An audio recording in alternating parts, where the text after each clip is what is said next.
કહેર ચરમસીમાએ, જનજીવન શ્વાસ લઈ રહ્યું મુશ્કેલ।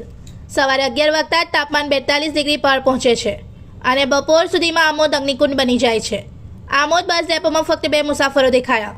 આ દ્રશ્ય બતાવે છે કે ગરમી કેવી રીતે શહેરને ઘેરા સન્નાટામાં ધકેલી રહી છે। રસ્તાઓ સુમસામ, બજારોમાં શટર અડધા બંધ, ફળિયા મોહલ્લામાં માણસો ગાયબ। બહાર ગામથી આવતી જનતા, દૈનિક મજૂરો, રિક્ષા ચાલકો અને નાના વેપારીઓ માટે આ ગરમી રોજીરોટી પર સીધી લાત સમાન બની છે। ગરમી કુદરતનો પ્રકોપ છે, પણ રાહત આપવી તંત્રની ફરજ છે। ન ઠંડા પાણીની વ્યવસ્થા, ન છાયાના શેડ, ન હીટ વેવ અંગે જાહેર ચેતવણી। લોકો પોતાની જ કિસ્મત પર છોડી દેવામાં આવ્યા હોય તેવી સ્થિતિ। આમોદ આજે ગરમીથી સળગી રહ્યું છે અને લોકો અને જનતા ત્રાહિમામ પોકારી ઉઠી છે। ડોડિયા ચેતન ST driver batch number 06।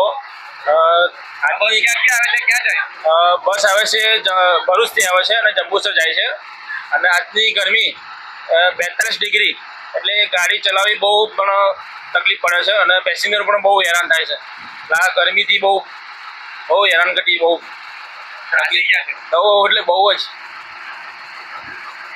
Passenger ઓછા થયા છે કે વધે છે? પેસેન્જર તો વધે જ છે, ઓછા નહીં વધે જ છે। લગ્નની સીઝન। हाँ इस वीडियो को लाइक करें, हमारे चैनल को सब्सक्राइब कर बेल आइकन जरूर प्रेस करें हमारी न्यू वीडियो सबसे पहले देखने के लिए।